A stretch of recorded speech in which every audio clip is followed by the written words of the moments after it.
여러분 모두 안녕하세요. 저는 도봉구에 사는 30대 중반의 여성으로 불과 1년 전 자기밖에 모르는 개념 없고 예의 없는 동서 때문에 한바탕 큰 곤욕을 치른 사람이기도 합니다. 저와 동서는 동갑이었는데 제가 남편과 조금 나이 차이가 나게 결혼한 탓도 있었지만 저희 서방님이 연상의 동서와 결혼한 탓에 벌어진 일이기도 했습니다. 그런데 그래서인지 동서는 시댁 식구들이 없을 때 저를 만만하게 여겨서 항상 선을 넘으려고 했던 겁니다. 결혼 전부터 어찌나 얄밉게 굴던지 제 속을 뒤집어 놓는 게 한두 번이 아니었으니까요. 지금 생각해보면 저와 동서가 동갑이다 보니 시부모님한테 같은 며느리로서 라이벌 의식도 느끼고 저한테 지기 싫어 더 그랬던 것 같습니다. 하지만 그런 동서의 만행도 오래가지는 못했습니다. 동서가 해서는 안 될 거짓말을 하며 결국 큰 사고를 저지르고 말았고 그게 들통이 나면서 시댁 식구들 앞에서 개쪽을 당하게 됐거든요. 물론 제가 그런 동서에게 복수하며 따끔하게 혼내주었고요. 그래서 그게 어떻게 된 일인지 그 사연을 말씀드리고자 합니다. 사연은 이랬습니다. 저는 남편과 친구의 소개로 만나 결혼을 약속하게 되었는데 시부모님은 자상하고 따뜻한 분이었습니다. 그래서 남들보다 시집살이가 크게 어렵지는 않았어요. 바로 서방님이 사랑하는 사람이 생겼다면서 연상의 동서를 데리고 오기 전까지는 말이에요.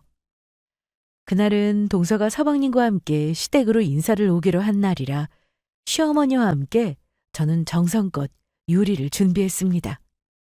시부모님은 제 음식 솜씨가 좋다며 제가 하는 요리를 무척 좋아하셨거든요. 그리고 음식이 거의 차려질 때쯤 마침내 서방님이 동서를 데리고 시댁으로 도착했고 남편과 저는 시부모님과 함께 동서를 마중 나갔습니다. 어머니, 아버님, 안녕하세요. 제가 부족한 게 많겠지만 앞으로 잘 부탁드려요. 아이고, 우리 둘째 며느리 이제야 보네. 어서 와요. 반가워요. 우리 둘째 며느리가 인사도 잘하고 싹싹하니 난 아주 마음에 들어. 어머님, 아버님 좋게 봐주셔서 정말 감사합니다. 저도 어머님, 아버님을 오늘 처음 뵙는데도 오래전에 봐왔던 것처럼 친근하고 아주 좋은 거 있죠. 두 분이 인상이 너무 좋으셔서 그런가 봐요. 우리가 그런가? 부모님한테 교육도 잘 받았는지 말도 아주 예쁘게 하네. 하지만 예비동서는 저희 시부모님을 대할 때랑 저를 대할 때랑은 아주 딴판이었습니다. 시부모님에게는 처음 보는데도 살갑게 대하는 것과 달리 저를 조금 떨떠름한 태도로 대했거든요. 어서 와요. 우리 앞으로 한 식구 될 건데 잘 지내봐요. 어, 네, 저도 잘 부탁드릴게요. 그래도 그때까지는 동서가 처음 시댁에 인사를 드리러 오는 거니 낯설기도 하고 긴장해서 그런 거로 생각했습니다. 저와는 처음 만난 사이이고 서로 나쁘게 대할 것이 전혀 없었으니까요. 그런데 그 다음에 벌어진 동서의 행동에서 동서가 저를 마음에 들어하지 않는다는 걸 바로 눈치챌 수 있었죠.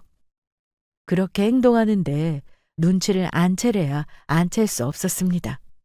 동서가 도착하자 다들 밥을 먹기 위해 자리에 앉았는데 거기서부터 일이 생겼으니까요. 우리 첫째가 너 온다고 열심히 준비했다. 나는 옆에서 돕기만 했어. 우리 영주가 내 며느리라서가 아니라 음식 솜씨가 좋아서 요리를 아주 잘하거든. 그래서 희진이 너 온다고 해서 내가 와서 음식하는 것 좀 도와달라고 특별히 부탁을 했다. 나랑 네 시아버지도 영주가 하는 요리를 아주 좋아하고. 에이, 어머니도 같이 하셨잖아요. 희진 씨 입맛에 맞을지 모르겠지만 맛있게 먹어줬으면 좋겠네요. 음식은 충분히 있으니까 모자라면 이야기하세요. 그럼 일단 먹어보고 이야기할게요. 그렇게 말하더니 동서는 제가 한 음식들을 평가하듯 하나씩 먹어보기 시작했습니다. 그러더니 한다는 소리가 어처구니가 없었죠. 음식들이 대체로 조금씩 짜네요. 이러면 건강에 안 좋은데 소금을 너무 많이 넣으신 것 같아요. 그 순간 분위기가 얼어붙고 말았습니다. 동서의 이야기에 식구들도 전부 당황한 눈치였죠. 아무리 제가 한 음식이 맛이 없어도 처음 시댁에 인사로 온 사람이 대놓고 음식이 맛없다고 이야기하지 않을 뿐더러 음식을 평가하는 일은 절대로 없었으니까요.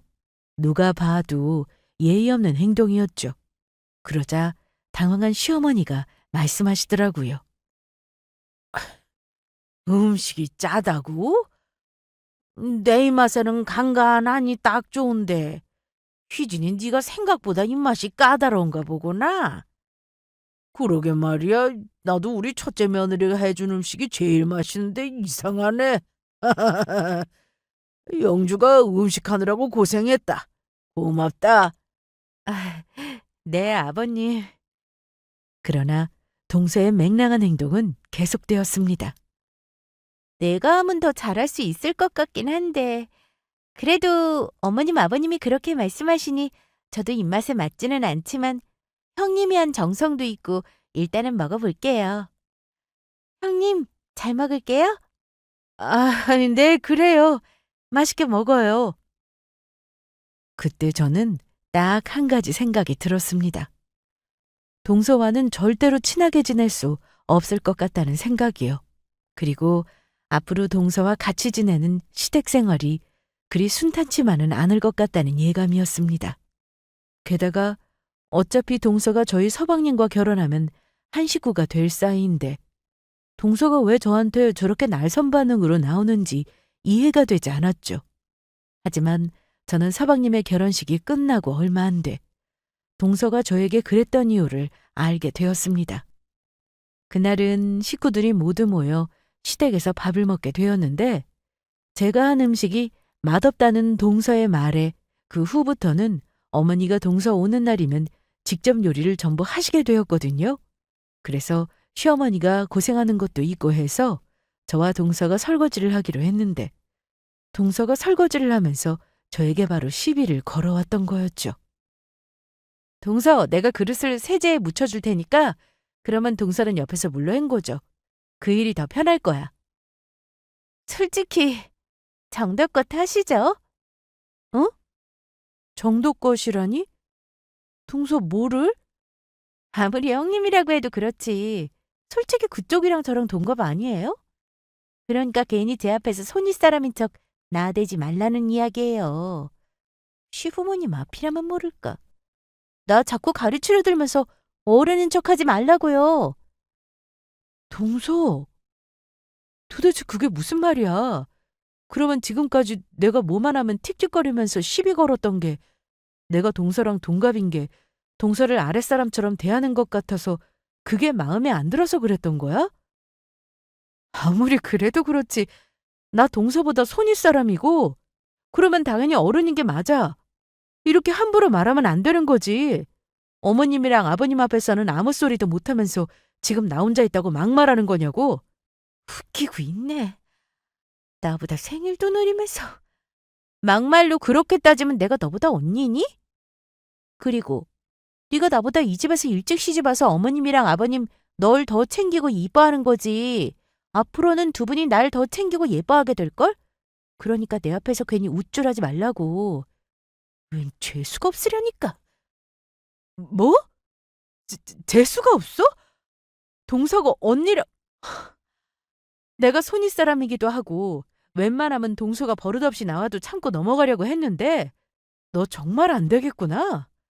그리고 어머님이랑 아버님이 너랑 나랑 똑같이 대했지 언제 날 더 챙겼다는 건데 너 나이가 몇 살인데 아직도 그런 거로 질투를 하니? 그 주둥이 다물어라. 내가 참고 안 넘어가면 어쩔 건데. 지금 나랑 맞짱이라도 뜨겠다는 거냐? 맞짱... 너 지금 그 나이에 맞짱이라고 나한테 말한 거니? 그런 천박한 단어를 지금 여기가 어디라고 쓰는데? 넌 지금 네 행동이 쪽팔리지도 않나 봐? 그리고 너가 싸우자고 하면 내가 겁먹을 줄 알고? 내가 미리 말하는데 나랑 싸우면 너 지게 되어 있거든? 너가 아직 날 잘 모르나 본데 내가 누구랑 싸워서 진 적이 없거든. 내가 어렸을 때 태권도 배워서 태권도 유단자라고. 한 주먹거리도 안 되는 게 어디서 까부는데.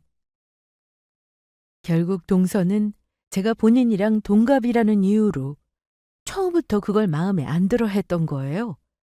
제가 나이가 많은 것도 아니고 본인이랑 동갑인 절 손윗사람으로 대하려고 하니 그게 본인 자존심을 건드렸던 것 같았습니다. 하지만 전 동서의 행동에 어처구니 없어도 동서보다 어른으로서 어떻게든 꾹 참고 넘어가려고 했습니다. 제가 볼 때 나이는 같아도 아직 철이 덜 든 동서를 상대하고 싶지 않았으니까요. 그런데 기어이 동서가 일을 벌이더라고요. 그날은 남편이 퇴근을 하고 저녁을 먹은 후였는데 동서에게서 갑자기 연락이 왔던 거예요. 저희 집 앞 공원이니 그쪽으로 나오라는 이야기였죠. 저는 그때 얼마 전 동서가 저에게 맞짱이니 뭐니 했던 말이 떠오르긴 했지만 설마 했습니다.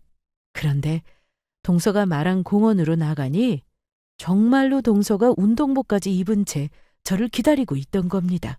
그리고 저를 겁주려는 듯 노려보며 말했어요. 내가 저번에 말했지?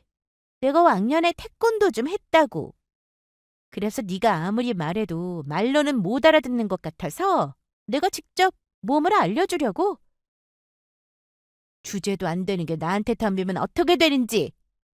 어때? 아주 무서워 죽겠지? 어디 나한테 까불었단 맛 좀 봐라. 그렇게 말하며 동서는 제가 뭐라고 하기도 전에 저에게 달려들었습니다. 하지만 동서는 몰랐던 겁니다. 제가 남편과 결혼하기 전까지 복싱 학원에 다녔었다는 것을요. 그때 제가 부모님과 따로 살아서 자취를 했었을 때인데 아무래도 여자 혼자 살다 보니 겁이 났었거든요.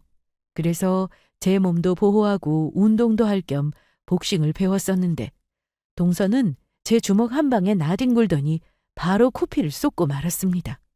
그리고는 아픈지 콧구멍을 틀어막고 펑펑 울더라고요. 동서는 어느새 제 앞에 군기가 바짝 든 채 서 있었습니다. 아무리 너랑 내 나이가 같아도 그렇지. 사람이 지켜야 할 최소한의 도리라는 게 있는 거야. 왜 가만히 있는 사람 자꾸 시비 걸면서 열받게 하는데?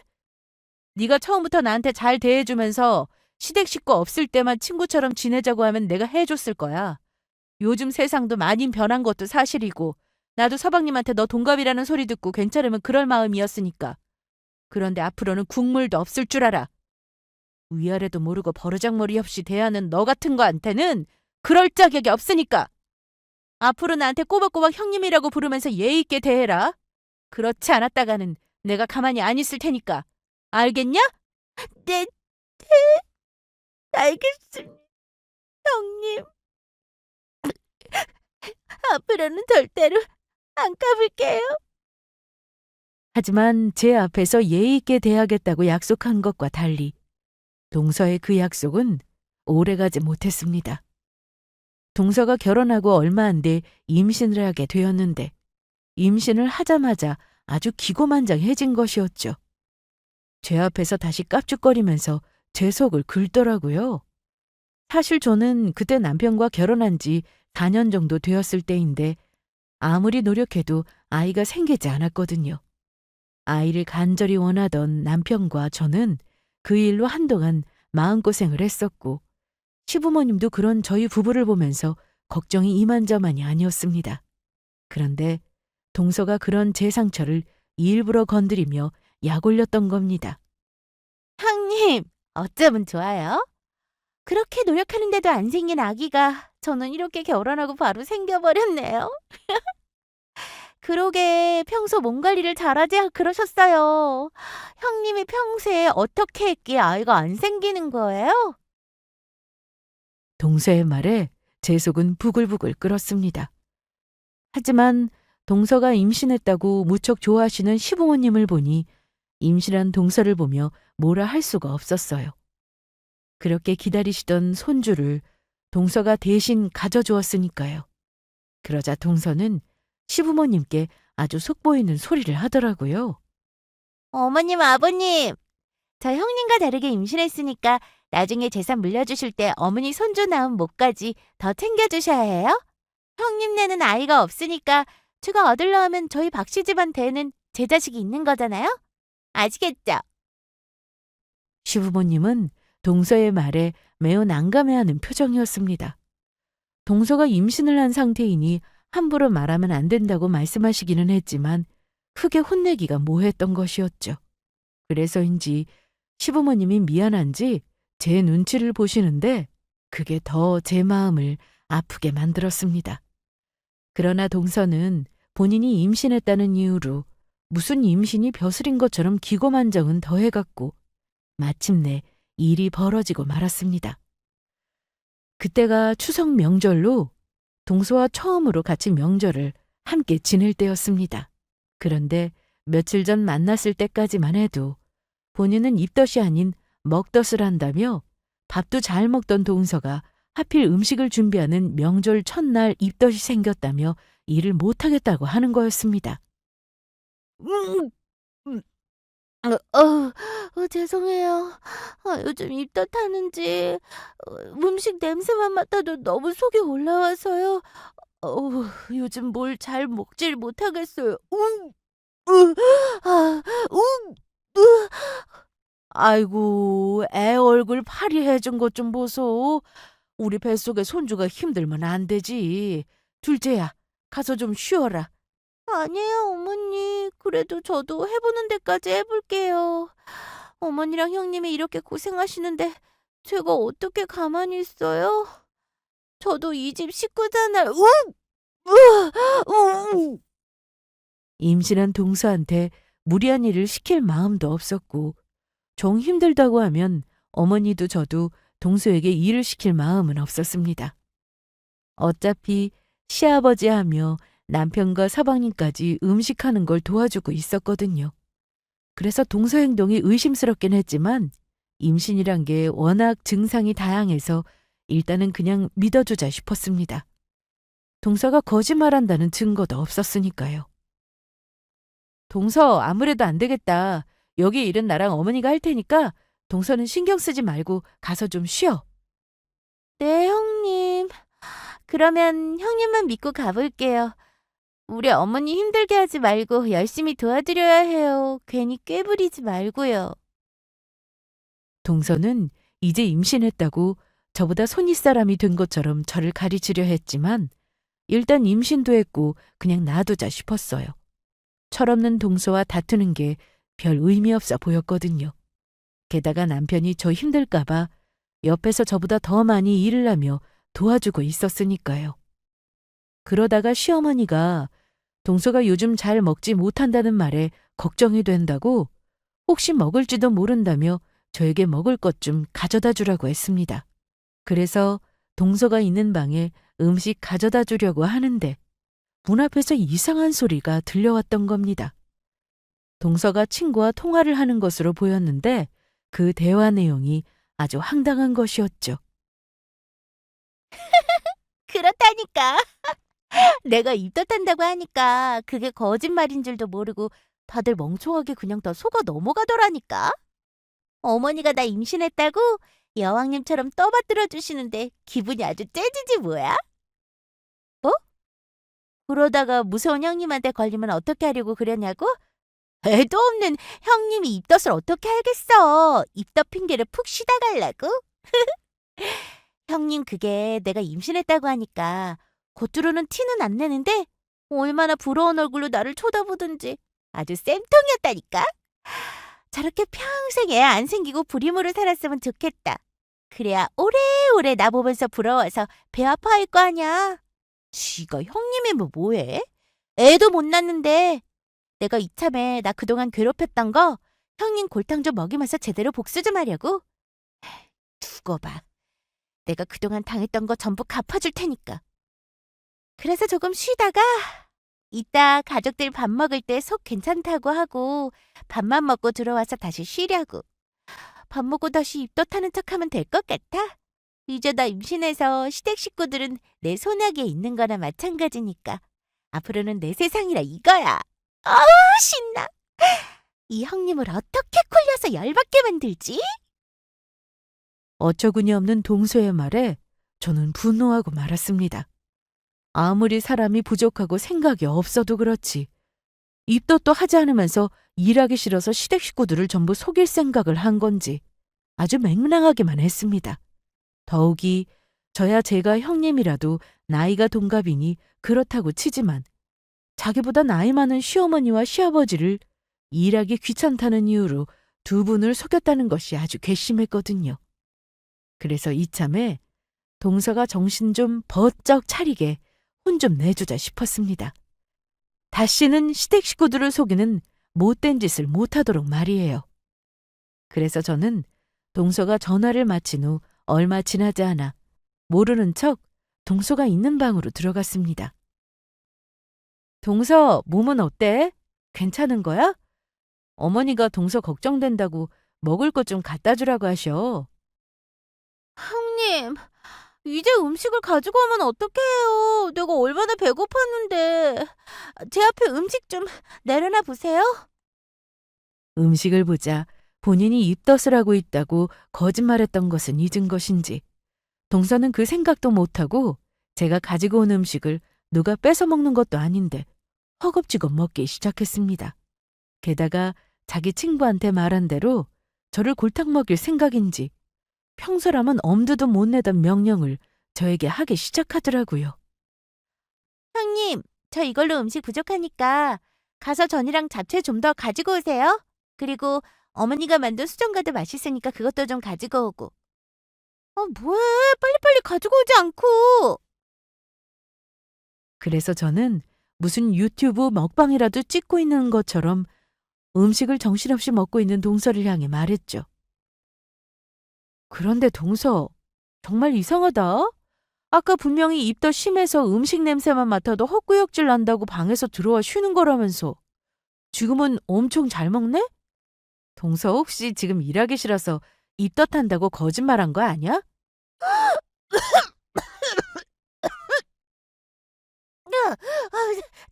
제가 입덧하는 거 왜 거짓말인데요? 형님, 죄송한데 이것들 전부 가지고 가주세요.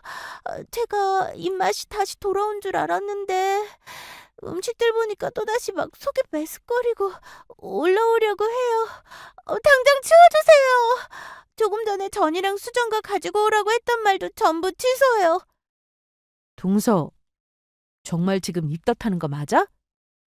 지금이라도 거짓말하는 거면 솔직히 말하면 용서해 줄 테니까 이야기하고. 그러지 말고 음식하느라 어머니 고생하시는데 같이 가서 얼른 돕자. 저 지금 거짓말하는 거 아니거든요?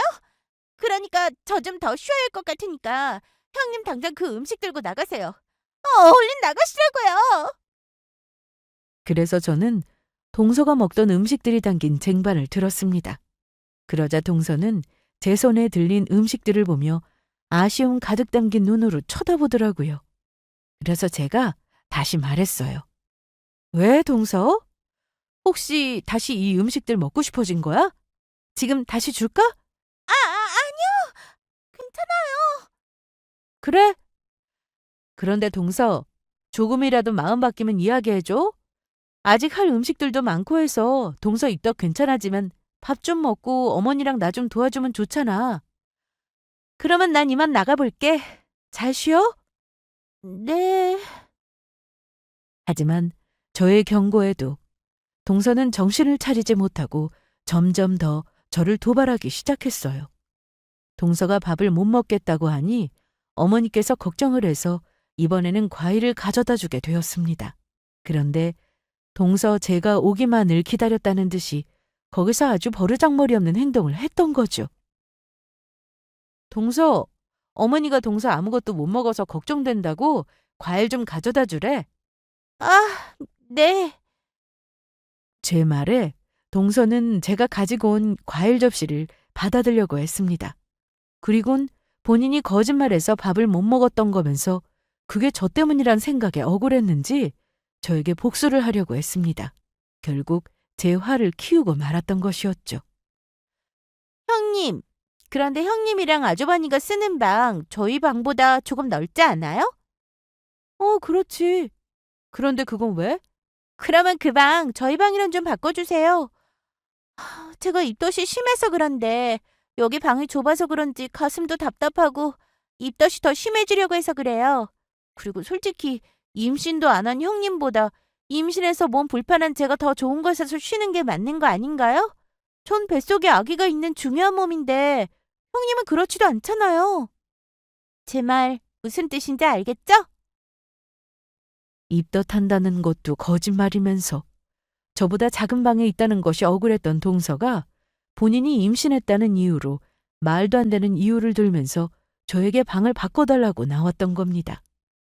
방이 좁아서 입덧이 더 심해지려 한다니 정말이지 말도 안 되는 어처구니 없는 이야기였습니다.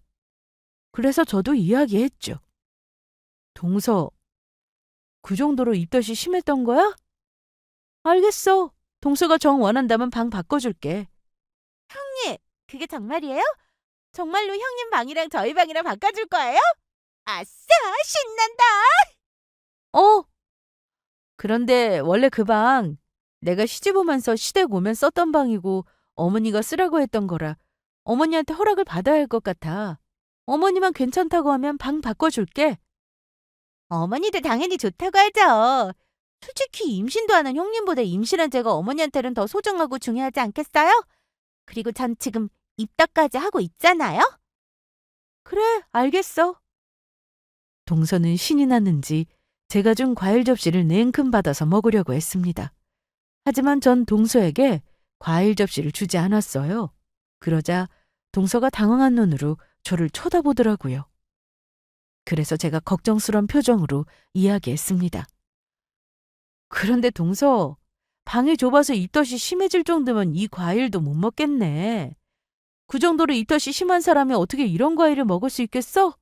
그러면 나 그냥 이 과일 가지고 나가볼게. 동서 병원 가서 수액이라도 맞아야 하는 거 아닌지 모르겠다. 안 되겠어. 내가 당장 서방님을 불러줄게. 병원이요? 수액이라뇨? 내가 바늘 꽂는 걸 얼마나 싫어하는데. 형님 괜찮아요. 저 그냥 이 방에 있을게요. 저 이 방으로도 충분히 만족할 수 있을 것 같아요. 그리고 과일도 안 먹을 테니까 그냥 가지고 가주세요. 동서, 정말 그래도 되겠어? 입덧이 그렇게 심하다고 하는데 정말 병원 안 가봐도 되겠냐고. 그럼요. 저 조금만 더 쉬면 괜찮아질 것 같거든요. 그러니까 신경 쓰지 마세요. 알겠어. 그러면 과일도 그냥 가지고 나갈게. 그런데 동서, 오늘 아침부터 쫄쫄 굶었을 텐데 정말 배고프긴 하겠다. 배고프긴요. 저 지금 입덧 때문에 그런 생각 전혀 안 드는걸요. 이젠 익숙해요. 이따가 남편한테 레몬 사탕이나 좀 가져다 달라고 해야겠어요. 동서도 많이 배가 고팠는지 제 말에 흠칫하더라고요. 하지만 전 모르는 척하고 과일 접시를 가지고 밖으로 나왔어요. 그리고 시어머니한테 이야기를 드렸죠. 어머니, 동서가 입덧이 너무 심한지 음식 냄새도 맡기 싫다고 하는데요. 동서가 먹고 싶다고 할 때까지 그냥 음식 가져다 주지 않는 게 좋을 것 같아요. 이따 봐서 제가 다시 먹을 것 좀 챙겨다 가져다 주든지 할게요. 아유, 입덧이 많이 심한가 보네. 뭐 먹으라고 하면 안 되겠네. 그래, 알았다. 부탁하마. 자기 꾀에 자기가 넘어간다고. 결국 동서는 하루 종일 굶으며 방 안에만 틀어박혀 있어야 했어요. 본인이 안 먹겠다는데 굳이 억지로 먹으라고 할 필요는 없었으니까요. 그런데 그날 밤 생각지도 못한 아주 재미난 일이 벌어집니다.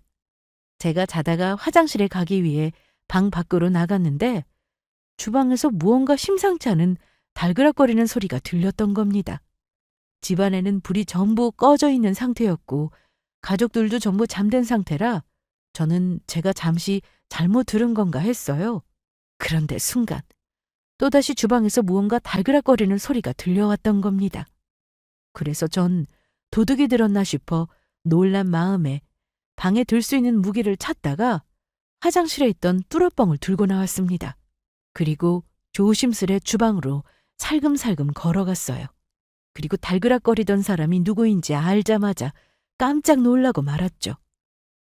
어두운 주방 안 냉장고 문이 열려 있고 불빛 사이로 익숙한 형체가 보였는데 동서가 몰래 나와 음식을 훔쳐먹고 있었던 거예요.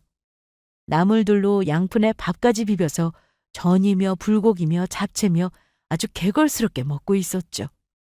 입덧을 심한 척하면서 거의 하루 종일 굶었으니 더는 참기가 힘들었던 겁니다. 야, 이 고기 입에 아주 쩍쩍 붙네. 간이 잘 배었어. 역시 형님 국에 음식 하나는 끝내주게 한다니까. 괜히 일 안 하려고 입덧하는 척하다가 굶어 죽을 뻔했네. 정신없이 음식을 먹는 동서를 보며 저는 몰래 회심의 미소를 지었습니다. 마침내 가족들을 속이며 저에게 버릇없이 오만방자하게 군 동서를 제대로 혼내줄 저의 찬스를 잡은 것이었죠.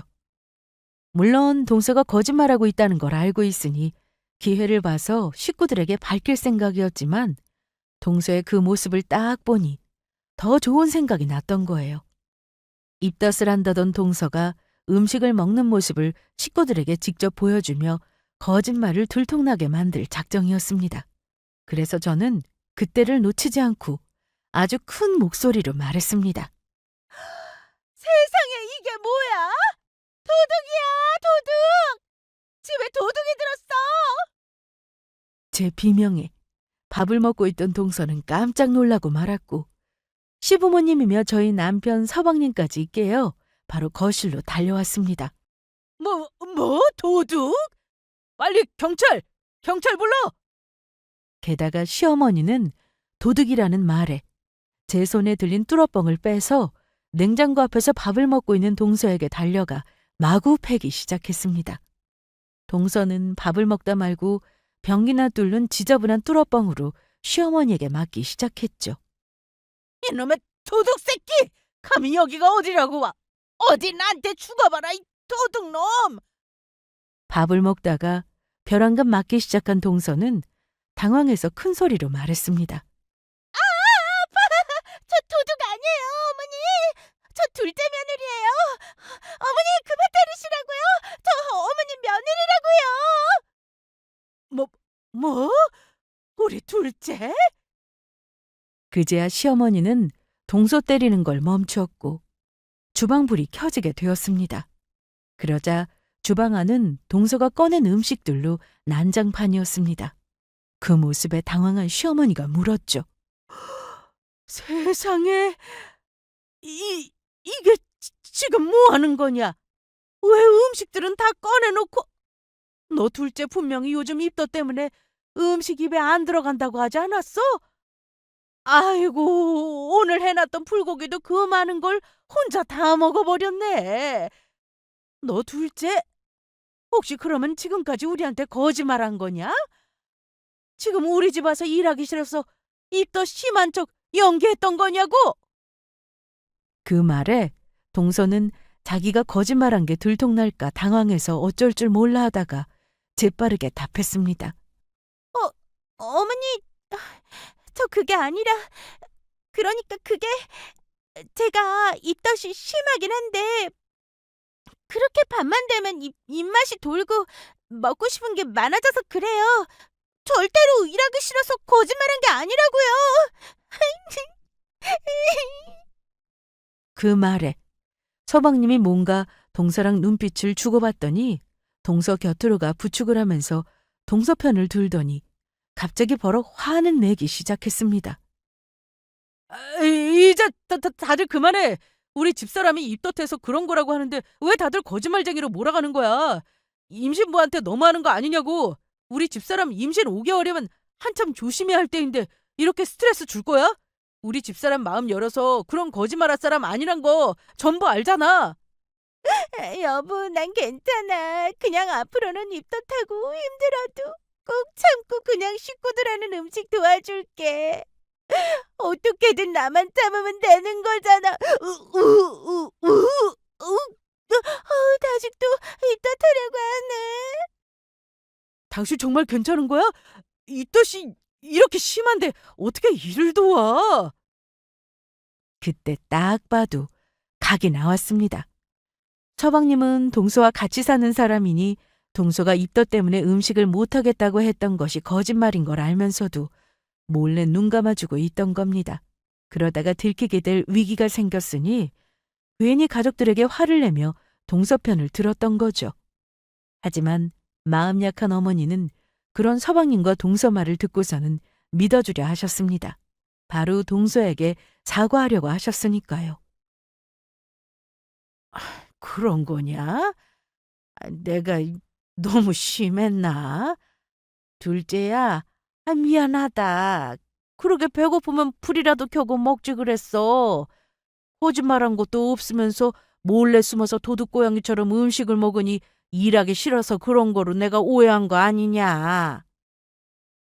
하지만 전 식구들을 속이며 김하나는 거짓말하는 동서를 그대로 두고 볼 수 없었고 바로 이야기하게 되었습니다. 어머니, 그리고 모두 동서 말 믿지 마세요. 지금 전부 동서한테 속고 있는 거예요. 동서 실은 입덧 안 하면서 일하기 싫어서 우리한테 연기하고 있는 거라고요. 그러나 제 말에도 동서는 인정할 생각 안 하고 다시 우는 척을 하며 시어머니에 이어 이번엔 저를 못된 사람으로 몰고 가려 했습니다. 형님이 평소 저를 미워하고 있는 거 알았지만 이 정도일 줄은 몰랐네요. 제가 왜 가족들한테 그런 거짓말을 해요? 형님, 제가 이런 생각까지 하고 싶지는 않지만 형님은 아이도 못 가지는 불임인데 제가 아이 가져서 혹시 질투나서 그런 거예요? 아무리 질투가 나도 그렇지. 사람을 어떻게 그렇게 음해해요? 다른 사람들은 저 임신했다고 저 걱정하면서 챙겨주던데 형님 정말 너무하시네요. 제가 임신한 것도 제대로 축하도 못 받고 형님 눈치를 봐야 하느냐고요. 맞아요, 형수님. 아무리 저희 집사람이 임신한 게 질투가 나도 좀 정도껏 하시죠. 이러는 거 정말 아니라고 봅니다. 평소에 형수님 좋게 봤는데 정말로 실망이네요. 저는 동서가 거짓말을 하고 있다는 확실한 증거를 보여주기로 했습니다. 제가 거짓말을 한다고요? 그리고 나보고 불임이라니. 동서 말이 좀 심하네. 동서, 내가 마지막 기회 주려고 물어보는 건데 정말로 동서 입덧하는 거 확실해? 예, 몇 번을 말해야 알아들어요, 형님. 그 정도면 병이라고요. 형님이 아이가 안 생기니 스트레스 받아서 의심병도 생기고 정신이 조금 이상해진 것 같은데 그런 것만 저 괴롭히지 마시고 정신병원에 가보세요. 내가 정신병원에 가봐야 한다고? 내가 볼 때 지금 정신병원에 가야 할 사람은 바로 동서 같은데? 이거나 듣고 말하시지. 저는 그렇게 말하며 남편과 자고 있던 방에서 핸드폰을 가지고 왔습니다. 그리고 저는 핸드폰에 녹음된 음성 하나를 재생했어요. 그건 다름 아닌 동서가 본인이 거짓말로 입덧하는 척 연기해서 시댁에 와서 음식 안 하고 놀고 있다고 말한 친구와의 대화 내용이 담긴 동서의 음성 파일이었습니다. 실은 동서가 낮에 친구와 통화하는 내용을 듣자마자 제 앞치마에 있던 핸드폰을 꺼내 재빨리 녹음을 해놨었거든요. 그래서 앞에 부분은 조금 잘리긴 했지만 뒤에는 제가 불임이라고 무시하며 시댁 식구들을 우습게 보고 그 뒤로 길게 흉본 내용까지 전부 녹음되어 있었습니다.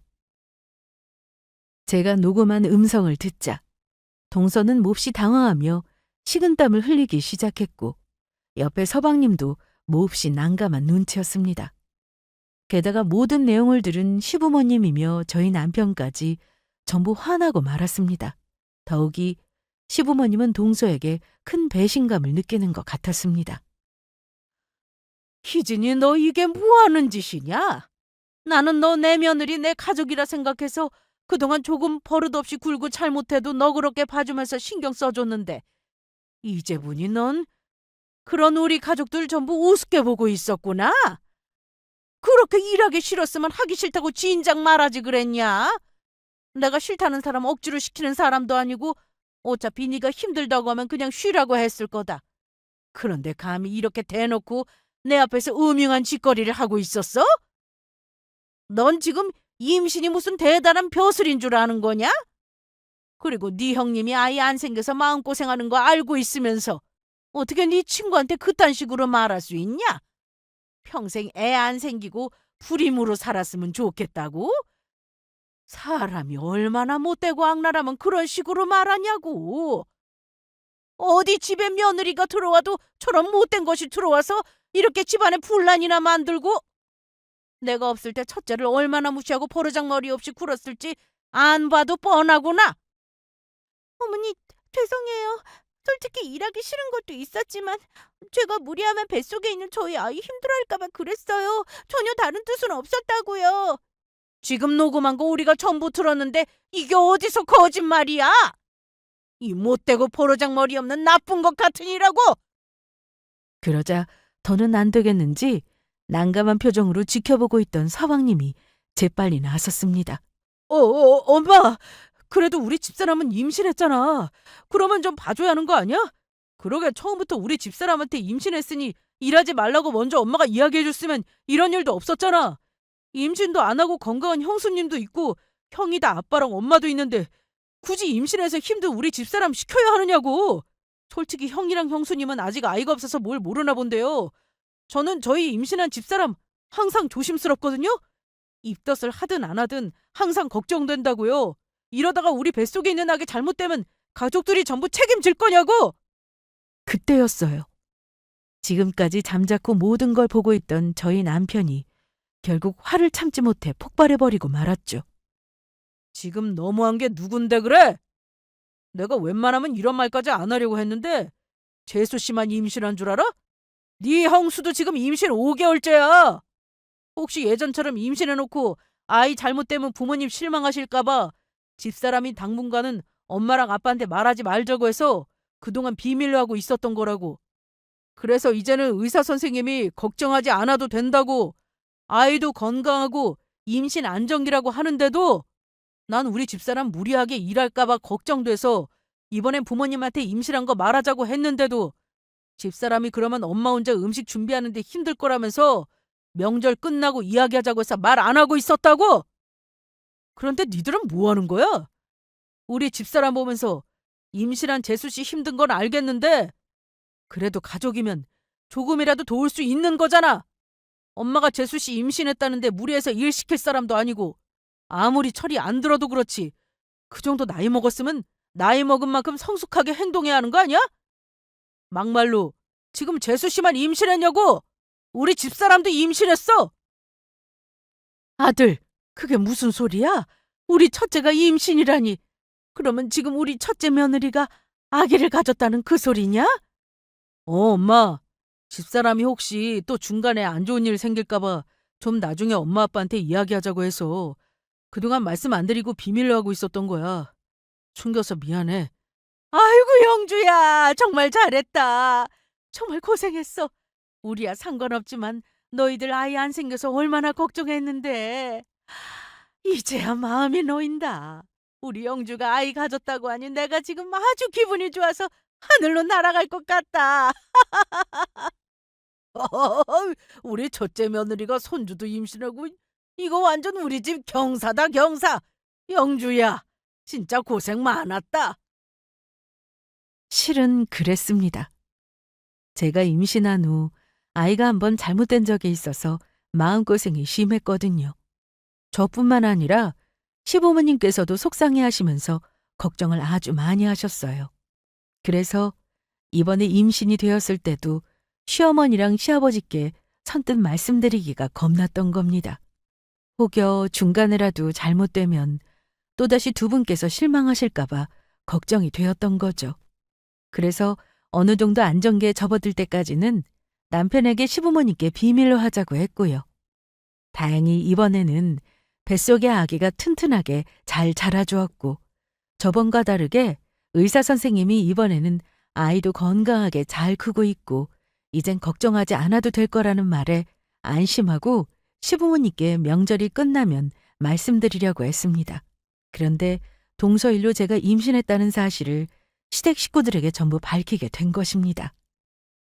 아유, 그런데도 나 도와준다고 임신한 것도 말 안 하고 이렇게 속 깊은 며느리가 세상에 또 어디 있을까? 주인작 이야기했으면 첫째 너도 무리하게 일 안 시켰을 텐데. 내가 다 미안하다. 아니에요, 어머니. 의사 선생님이 너무 안 움직여도 아기한테 안 좋으니까 조금 움직이라고 그러더라고요. 그리고 남편이 저 대신 일도 많이 하고 곁에서 많이 도와줬잖아요. 그래서 별로 힘든 것도 없었어요. 그래, 역시 우리 첫째 며느리가 최고다. 생각이 깊고 남달라. 내가 이래서 우리 첫째를 예뻐한다니까.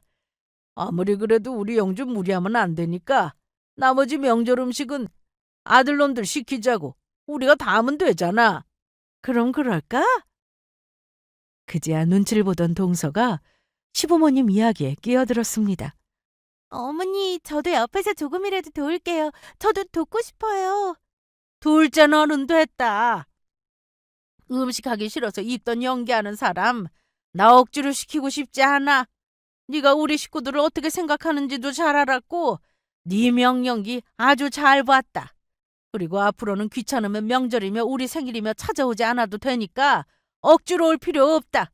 나도 그런 억지요도 반갑지도 않고 시부모 우습게 보는 너 같은 며느리도 필요 없으니까. 결국 그날 동서는 일하기 싫어서 입덧한다는 거짓말을 했다가 망신이란 망신은 다 당하며 제대로 혼인하고 말았습니다. 그래서 그 후 어떻게 되었냐고요? 동서는 그 후 시댁에서 아주 찬밥 신세가 되었어요. 동서가 계속 잘못했다면서 늦게라도 명절 음식 하는 걸 도와주겠다고 하는데도 어머니는 절대 못하게 막으셨죠. 동서의 거짓말을 도와줬던 서방님도 시부모님이 화가 나 말을 안 해 한동안 눈치를 봐야 했고요. 그리고 제가 뭘 해도 시부모님이 못하게 해서 전 시댁에 있는 동안 공주 대접을 받으며 편하게 지내다 올 수 있었습니다. 동서와 다르게 그동안 시집 와서 명절 때마다 시댁에 와서 일만 했으니 한 번쯤은 쉬어도 된다면서요? 그리고 그 일이 벌어진 후 동서가 저에게 대드는 일은 없었어요. 지금까지 동서는 시부모님과 제 눈치를 보며 지내고 있죠. 그리고 현재 저는 예쁜 공주님을 낳아 잘 기르고 있습니다. 시부모님이 얼마나 예뻐해 주시는지 저는 결혼해서 좋은 남편을 만난 것도 복이라고 생각하는데 좋은 시부모님까지 만나 행복한 사람이란 생각뿐입니다. 그래서 앞으로도 시부모님께도 잘하고 또 남편과 저희 아이도 잘 키우면서 행복하게 잘 살아보려 합니다. 제가 이번 일을 겪으면서 느낀 거는 사람은 언제나 정직하고 착하게 살아야 한다는 것이었습니다. 못되게 살다가는 결국 본인 꾀에 본인이 넘어지게 되어 있으니까요. 그러면 이만 제 사연을 줄이도록 하겠습니다. 모두 끝까지 함께 해주셔서 감사합니다. 늘 행복하세요.